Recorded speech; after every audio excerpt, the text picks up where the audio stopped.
This video is on the objective solve right triangle problems. Alright, so another video here specifically about right triangles. Right, triangles with a 90-degree angle or a pi over 2 radian angle in it. And this is where we're going to have, we're going to be asked to solve a triangle. Find all the missing pieces, all the missing side lengths, and all the missing angles. Alright, so again, if you want to see more on the topic, click on More Instruction. Look at their videos, their notes, their examples, and hopefully those help you out. So we have this picture of a right triangle here, and you see how we're given the measure of angle A is 55 degrees. Side little b, remember in most of these triangles you see the angles and their opposite sides will be labeled with the same letter, but just one capital and one lowercase. So the angle is typically represented by a capital letter and the side length by a lowercase letter. So you see they're giving us little b is 19 units long. That's the side opposite angle B. And the measure of angle A is 55 degrees. And then we don't know, the side opposite angle A is little a. We know the angle C here is 90 degrees, right? This is a right triangle. One of these had to be a 90-degree angle. And then we don't know the hypotenuse, right? The little c, the side opposite angle C. Alright, so I'm going to have a picture of this drawn on a piece of paper, and we'll go about finding side little a, side little c, and angle measure B. Right, basically, you have to find all the missing pieces. That's what it means. That's what they mean when they ask you to solve a triangle.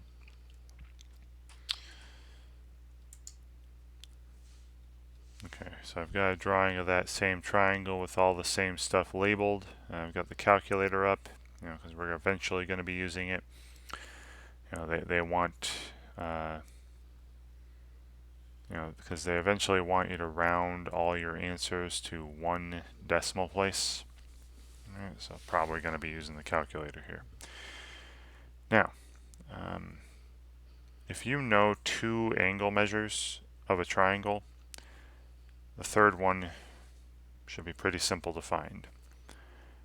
Because remember, all 3 angles should add up to 180 degrees in a triangle on the plane.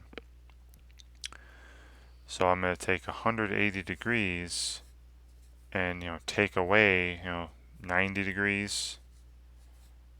That's the measure of angle C. And then take away 55 degrees. That's the measure of angle A. And then I should be left with the measure of angle B. And I could have also said, hey, angle C is 90 degrees, so I only need another 90 to make 180. So angle B and A should be complementary and add up to 90 as well. So the measure of angle B is simply 35. It would be 35 degrees. All right, so there's one part of the answer, and I'll fill that in my picture. So here's angle B here. Let me get some marker there. Okay. All right. So now I want to find the measure of the lengths of these sides, little a, little c. And I'm just going to use you could use angle B if we wanted, but I'm just going to use what they gave me. All right, I'm going to use what we knew from the beginning. All right, so I'm going to have it all be related to angle A, right, that 55-degree angle. All right. So if I'm focusing on angle A, then this side length B would be the adjacent length. Right? The side length little a would be the opposite length. And this side length C, the side length opposite the 90-degree angle is always called the hypotenuse of the right triangle. All right. So let's use this information. Say I wish to find, let's start with little a. Say I want to find little a first. Well, using the angle I was given, I know the adjacent length, and I want to find the opposite length. And then you just got to remember for right triangles, which trig ratio involved the adjacent length and the opposite length, and that was the tangent. So I'm going to write this equation. Right? The tangent of this 55-degree angle will be equal to the length opposite over the length adjacent. So little a divided by 19. And then I solve this for little a, and all I would need to do is multiply by 19. Right? So little a has a length of 19 times the tangent of 55 degrees. And this is perfectly good. This is the length exactly of little a. But we are asked to round this to 1 decimal place, right, the nearest tenth. So I'm going to open up my calculator here. Now I'm going to make sure I'm in degree mode, right? My input is an angle in degrees, and right now I'm in radians. So I go over to degree mode. Go 19 times the tangent of that 55-degree angle. Alright, so rounding this to 1 decimal place, the length little a is approximately 27.1 units long. And I'll write that in my picture. This is approximately 27.1. Now you could, now that I know little a and little b, but this is rounded, I could use the Pythagorean theorem to find little c, because I know 2 side lengths. I would rather not, though.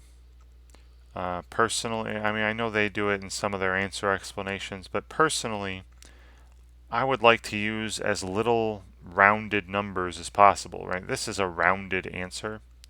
It's not perfect. So I'd rather not, if I can avoid using it, I will. So instead of using that rounded number in the Pythagorean theorem,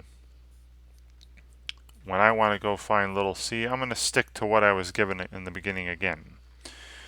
I know this 55-degree angle A, and I know the length of the adjacent side is 19, and I want to find the hypotenuse. Now again, think about it. Which trig ratio in a right triangle involves the adjacent side and the hypotenuse, and that was the cosine. So I'm going to set up this equation, right? So the cosine of this 55-degree angle is equal to the adjacent length, right, 19, divided by the hypotenuse, which is little c. And then I solve this equation for little c. I would multiply by little c, and then to get little c alone, divide by this cosine of 55 degrees. Right? The cosine of 55 degrees is a number. Divide by that number. So I have c equals 19 divided by the cosine of 55 degrees. And this is perfectly fine. This is exactly what little c is. But we're asked to round it to 1 decimal place. So again, I go to my calculator. We're going to punch this in. 19 divided by the cosine of 55 degrees. And rounding this to 1 decimal place, this is approximately 33.1 units long. Alright, and then when you're looking at your triangle, once you've completed, solving the triangle, I know all the side lengths now. I know all the angles now. Just double check, make sure that the smallest angle is opposite the smallest side, and the largest angle is opposite the largest side. That should always happen in a triangle. So the smallest angle is angle B here, 35 degrees. And you see the side that's opposite is 19. 19 is the smallest side length. So the smallest angle is opposite the smallest side. And the largest angle would be the 90-degree angle, and the side opposite that is 33.1, and that is the longest side. Right? The hypotenuse should be the longest side in a right triangle, and that is happening. So chances are I did everything right. Right? But that's something you should check at the end of solving a triangle. Is the smallest angle opposite the smallest side? Is the largest angle opposite the largest side? Right. All right, so I'll enter this stuff. Little a had a length of approximately 27.1 units. Little c, the hypotenuse was approximately 33.1 units. And angle B was simply 35 degrees. There's no need to put 30. I mean, I guess you could put 35.0, but that's an even number, a whole number of degrees there. All right, so again, like I said, you see how they used, the Pythagorean theorem. Totally fine, you can. It's just I prefer using as few rounded numbers as possible, just to get a little more accuracy throughout the problem. All right. So hopefully, watching me do this, looking at the more instruction when you need to, and reading the answer explanations when they come up. I'm hoping all this stuff helps you out when you're looking at this material, working on this on your own. And thanks for watching.